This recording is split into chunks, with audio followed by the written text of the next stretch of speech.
Hello guys, kumusta kayo? At nandito tayo sa daan, no?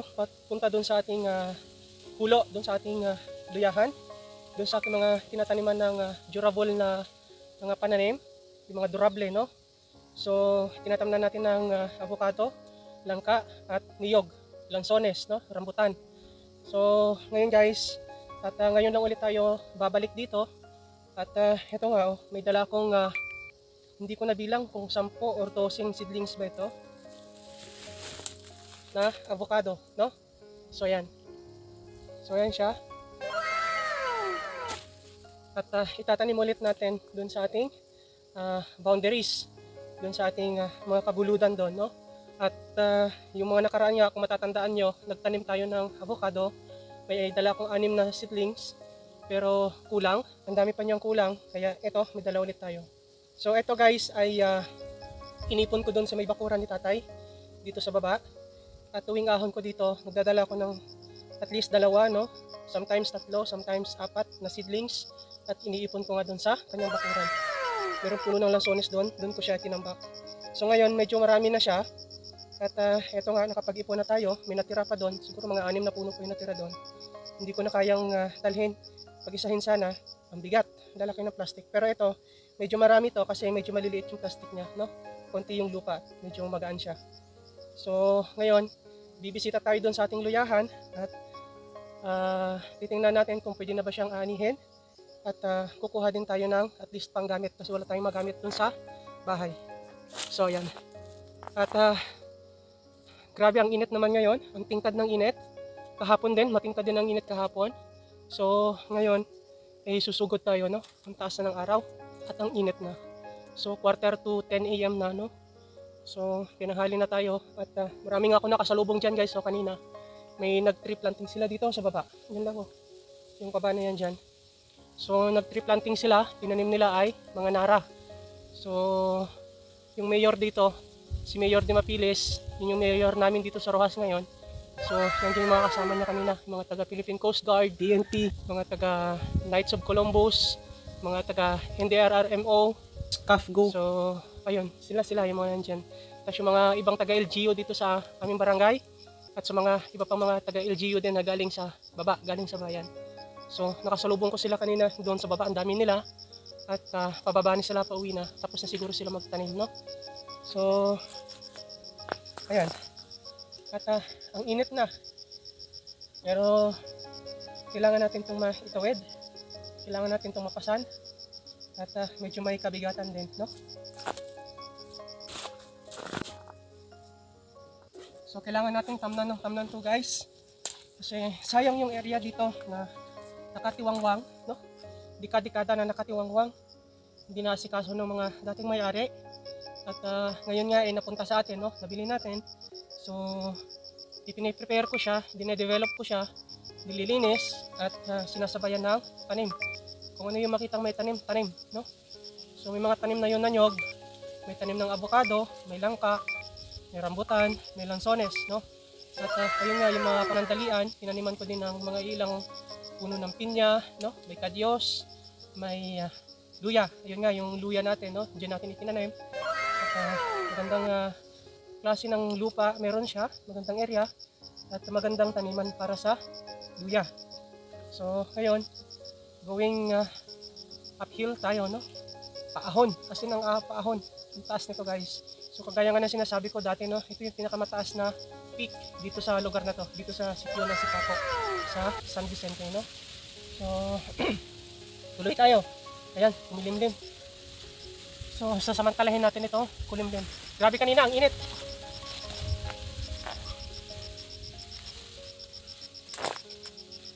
Hindi ko siya nabilang, guys, no? 10 or 12 ata to. Hindi ako sure. So, ayan. No? At tutuloy tayo. At kailangan nating kahit papano makatulong sa reforest ng ating environment, no? At tayo ngayon ay binabaha ng binabaha. Tulas nitong aking tsinelas. Yung mga kapatagan ngayon sa ibang lugar dito sa Pilipinas ay binabaha. Pag may matinding ulan, tinding dilubyo, matindi ang pinsala. Ang daming namamatay, ang daming nagbubuwis ng buhay. Ang dahil sa kapabayaan, pang-aabuso sa ating kapaligiran. Kaya ito yung solution natin guys. As long as may mga area tayo na mga matagal nang nakatiwangwang, walang tanim, so kamnan natin, no? Sayang, ang daming napipinsala. Imbes na nakakatulong tayo, yan sana yung magiging paraan natin para makatulong kahit papano. Grabe, hingal. So yun lang muna guys, medyo malapit na rin naman tayo, siguro mga 10 minutes away from here, nakakarating na tayo doon, no?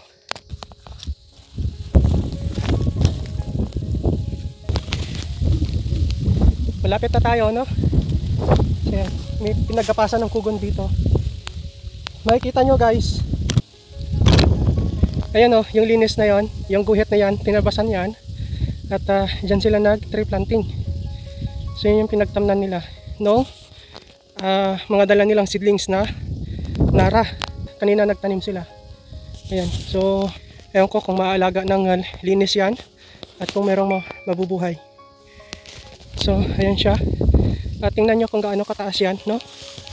Itong area na ito, ayan, ito yun yung tuktok na pinakamataas, doon naman sa kabila, doon sa may lower Sipako, Mansalay na yan guys, yung bundok na yan.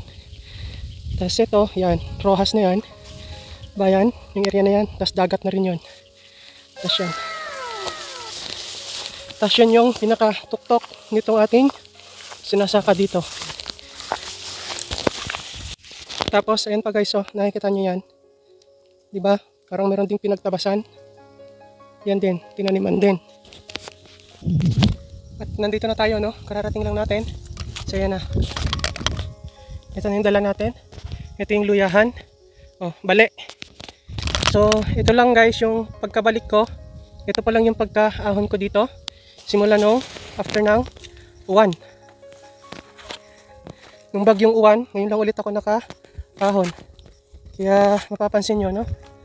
Bali na naman itong ating tinanim na saba dito. So yan, ayun o, bali din. Ito na yung luya natin, kalbo na. Ang nangyari dito, wala ng dahon. May laman pa kaya to? So ayan na siya guys. Yun yung langka, oh. Yung kauna-unahan kong tinanim na langka. Grabe, nawala na yung dahon ng mga luya. Ito lang ang kawawa dito kasi nasa gulod nga. Kapag nagtanim ka ng saging, kalaban natin dito hangin, bagyo. So ayan, ang resulta.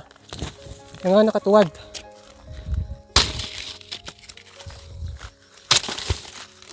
So yan, kawawa. Itong magawa pag ganitong labanan. So na din yung avocado, no? Ayan.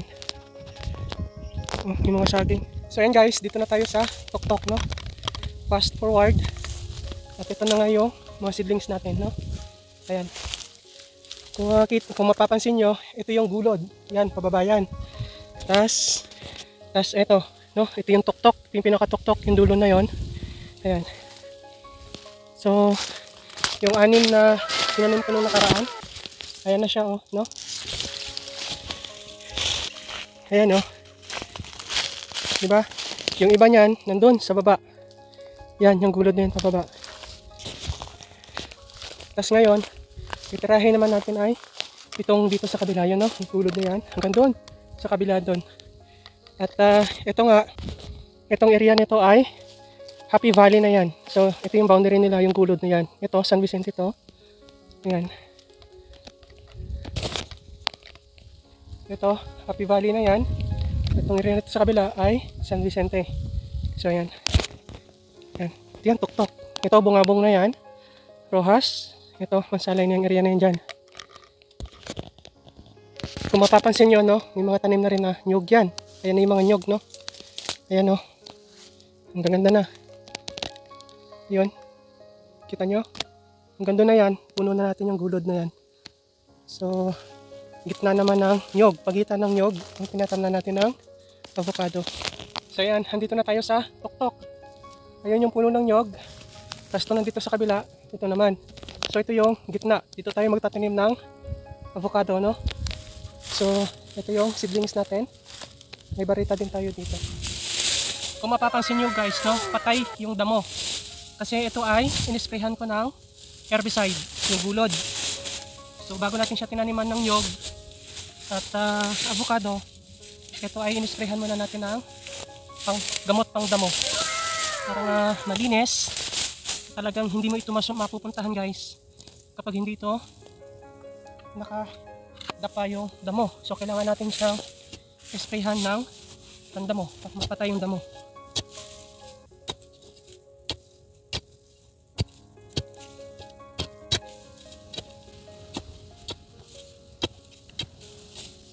Pero sana lang, no, huwag itong mamatay kasi pupunta tayo sa summer. Sa summer season tayo. Pero sa tingin ko hindi naman siguro mamamatay ito. Patibay naman sa init ang avocado, no? So, ito na.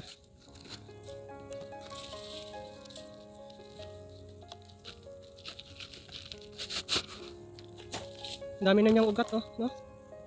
Laki na.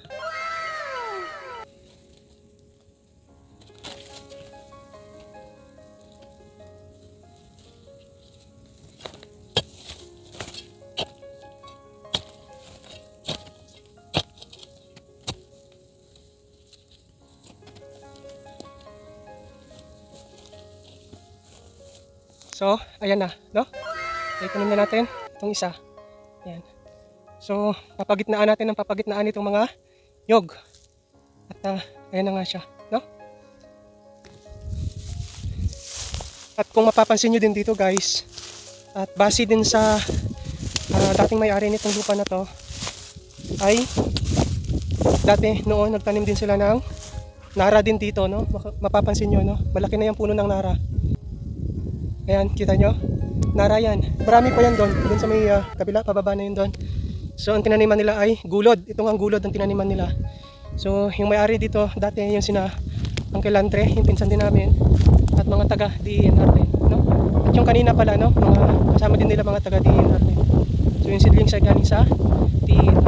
Ayun nga.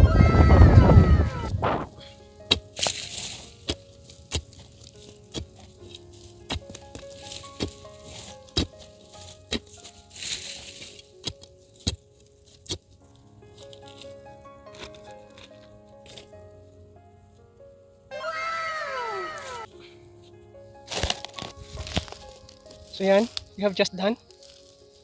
At sana mabuhay ka, ha. Lumago ka.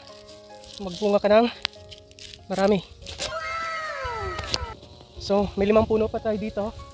At dito naman do sa kabila, itong pababa na to, no? So, done.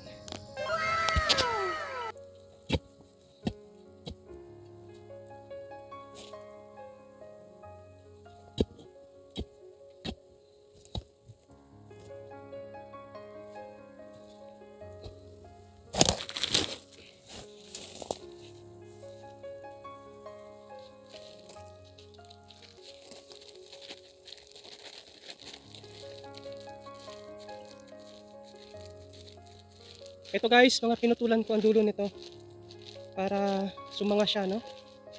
Yung gaya nga ng sabi ko, lumaki siya ng pagapa. Hindi yung tangkad. Ayan, oh. Ayan, pinutulan ko yan. Ayan, may mga sanga na siya.